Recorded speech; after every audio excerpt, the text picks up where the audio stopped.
বন্ধুরা, বাংলাদেশে নির্বাচন হয়েছে, সেখানে নির্বাচনের পর গণনা হয়েছে। গণনাতে দেখা গেছে বাংলাদেশ ন্যাশনাল পার্টি বা বিএনপি সংখ্যাগরিষ্ঠতা অর্জন করেছে।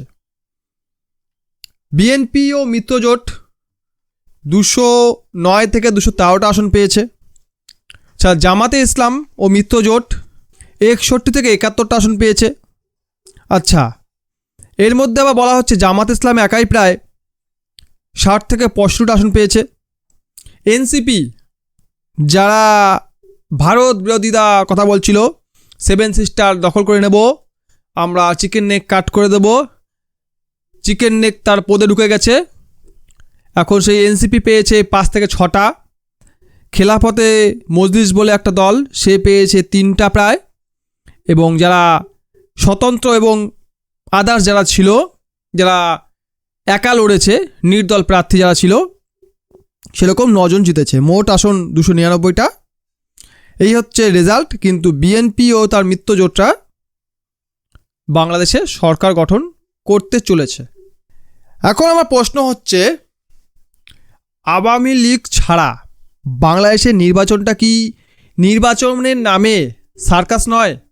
যদি এখানে শেখ হাসিনা থাকতো, তাহলে শেখ হাসিনা এই 209 থেকে 13টা আসন যে বিএনপি পেয়েছে, এর থেকে বেশি আসন পেয়ে শেখ হাসিনা আবারও বাংলাদেশে প্রধানমন্ত্রী হতেন। কেন, ওখানকার মেজরিটি পপুলেশন শেখ হাসিনা পক্ষেই ভোটদান করত। আমি এটাও দেখেছি, মানে নিউজে দেখেছি, বাংলাদেশে দেদার ছাপ্পা পড়েছে, ছাপ্পা ভোট হয়েছে। মানে সুস্থভাবে ভোট তো ওখানে হয়নি, মানুষকে সুস্থভাবে ভোট দিতে দেওয়া হয়নি। আর দেওয়া হলেও বা কাকে দেবে? সবার আইডিওলজি তো সেম। এদের মধ্যে যেই জিতুক, কেউ তো আর নিরপেক্ষভাবে দেশ চালাবে না, তাই না? প্রত্যেকে পাকিস্তানপন্থী, প্রত্যেকে পাকিস্তানের পক্ষ নেবে এবং দেশটাকে রসাতলে নিয়ে যাবে। কিন্তু দেশের যারা নেতা, যারা জিতেছে, তারা কি বলছে? আওয়ামী লীগ ছাড়া এই যে নির্বাচনটা হয়েছে, এর ফলে বিএনপি যে সরকার গঠন করবে, এই সরকার দেশের ভাগ্য বদলে দেবে, বাংলাদেশের ভাগ্য এতে নাকি বদলে যাবে। আচ্ছা, তারা নাকি ভারত থেকে আমদানি কমিয়ে স্বনির্ভর হয়ে যাবে। বাংলাদেশ বিশ্বের 1 নম্বর অর্থনীতি হয়ে উঠবে। বাংলাদেশ ভিক্ষা করা ছেড়ে দিয়ে, চুরি ছিনতাই করা ছেড়ে দিয়ে, অপরাধমূলক কাজকর্ম ছেড়ে দিয়ে আরে কেনা কে চাতে হো, সব সাধুর দল হয়ে যাবে। বাংলাদেশের পাসপোর্ট বিশ্বের 1 নম্বর পাসপোর্ট হয়ে যাবে। ও ভাই, মারো মুঝে, মারো মারো মুঝে, মারো মারো। বাংলাদেশ এরপরে মানে 2027 সম্ভবত ওয়ার্ল্ড কাপ আছে, সেই 27 ওয়ার্ল্ড কাপ থেকে যতগুলো ক্রিকেট ম্যাচ খেলবে, যতগুলো ক্রিকেট টুর্নামেন্ট খেলবে, সব করে তারা চ্যাম্পিয়ন হয়ে ফিরবে। মস্ত জোক মারার, ইয়া হাস রে আলকাট হাস। বাংলাদেশ দ্বিতীয় পাকিস্তান হবে না। বাংলাদেশ বিশ্বকে ধার দেবে, তারা ধার নেবে না, তারা ধার দেবে। তারা বড় বড় ফাইটার জেট বানাবে, অস্ত্র বানাবে, মিসাইল বানাবে, সেই মিসাইল আবার নিজেদের পদে ঢুকাবে। এই ধরনের কথাবার্তা হচ্ছে বাংলাদেশের মধ্যে। বাংলাদেশ নাকি এত স্ট্রং হয়ে যাবে যে সেই স্ট্রং করতে গিয়ে পট করে ভেঙে যাবে। সেটা একমাত্র ঈশ্বরই বলতে পারে যে কি হবে। তবে এটুকু বলা যেতে পারে, বাংলাদেশ দ্বিতীয় পাকিস্তান হচ্ছে। বাংলাদেশ পাকিস্তানের পথে চলবে।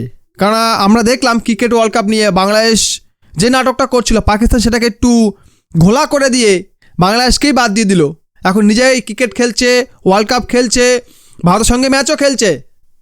মাঝখান থেকে বাংলাদেশ বাদ চলে গেল। ওখানকার ক্রিকেটাররা কদিন পর দেখবে হাত পেতে ভিক্ষা করবে, ভাই 2টা টাকা দিয়ে ঘর চালাবো, এমন অবস্থা হয়ে যাবে। পাকিস্তানের অবস্থা তো এমনি খারাপ হয়ে গেছে। ওখানকার ক্রিকেটাররা টাকা পায় না, ঠিক করে খেতে পায় না। বাইরের দেশে যখন খেলতে যায়, যে সকল দেশ পাকিস্তানদের খেলায়, যেমন বিগ ব্যাশে অস্ট্রেলিয়া খেলায়, তারা যখন পাকিস্তানি প্লেয়ারদের নিয়ে আসে বিরক্ত হয়ে যায়। সারা খাবার দেখলে এমন করে যেন কোনোদিন খেতে পায়নি, খাবার দিলে আগে ঠুসে নেয়।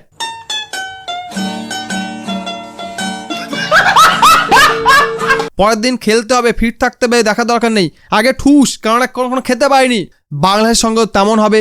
যদিও বাংলাদেশি কোনো প্লেয়ারকে কোনো দেশ তাদের লিগে খেলায় না, যদি কখনো তারা সেই সুযোগটা পায় তারাও পাকিস্তানের মতো আচরণ করবে, কারণ তারা দ্বিতীয় পাকিস্তান হয়ে উঠছে। আপনার মতামত ভিডিও কমেন্ট বক্সে জানিয়ে যান। বাংলাদেশে নির্বাচন হয়েছে, আমি বলবো এটা নির্বাচন হয়নি, এটা সার্কাস হয়েছে, যেখানে একটি প্রধান রাজনৈতিক দল অনুপস্থিত, সেটাকে নির্বাচন বলে না, গণতন্ত্র বলে না, বলে স্বৈরাচারী। বাংলাদেশি নাগরিকের কাছে কোনো অপশান নেই যে আমরা কাকে ভোট দেবো, লেফটে যাবো না রাইটে যাবো, কোনো অপশান নেই, সবই তো লেফট, রাইটের তো কেউ নেই, নিরপেক্ষভাবে কেউ যে কাজ করবে সেরকম তো কেউ নেই, সবই তো একই দিকের লোক। তাহলে কাকে ভোট দেবো? ভোট দেওয়া না দেওয়া সমান কথা। বাংলাদেশের ম্যাক্সিমাম লোক নাকি ভোটই দেয়নি। বাংলাদেশে নাকি প্রতিবারে যখন ভোট হয় প্রায় 20 থেকে 25 লক্ষ প্রবাসী নাগরিক যারা বাইরে থেকে কাজ করে তারা ভোট দান করে। এবছর সেই সংখ্যা দাঁড়িয়েছে মাত্র 6 না 7 হাজার। 25 লক্ষ মানুষের মধ্যে 6 থেকে 7 হাজার লোক যদি ভোট দেয়, সেটাকে আপনি কি বলবেন? সুস্থ নির্বাচন বলবেন? সেটা একদম ক্লিন ইলেকশন হয়েছে, কোনো কারচুপি হয়নি বলবেন? আপনার মতামত অবশ্যই কমেন্টে জানিয়ে যান। ভিডিও বেশি বকবো না, তবে একটা কথাই বলবো, বাংলাদেশ তাদের কবরের জন্য মাটি খোঁড়া শুরু করলো। ভিডিও ভালো লাইক করুন, কমেন্ট করুন, বন্ধুদের সাথে শেয়ার করুন। আমার চ্যানেল নতুন হলে সাবস্ক্রাইব অবশ্যই করুন। ভিডিও দেখার জন্য অসংখ্য ধন্যবাদ।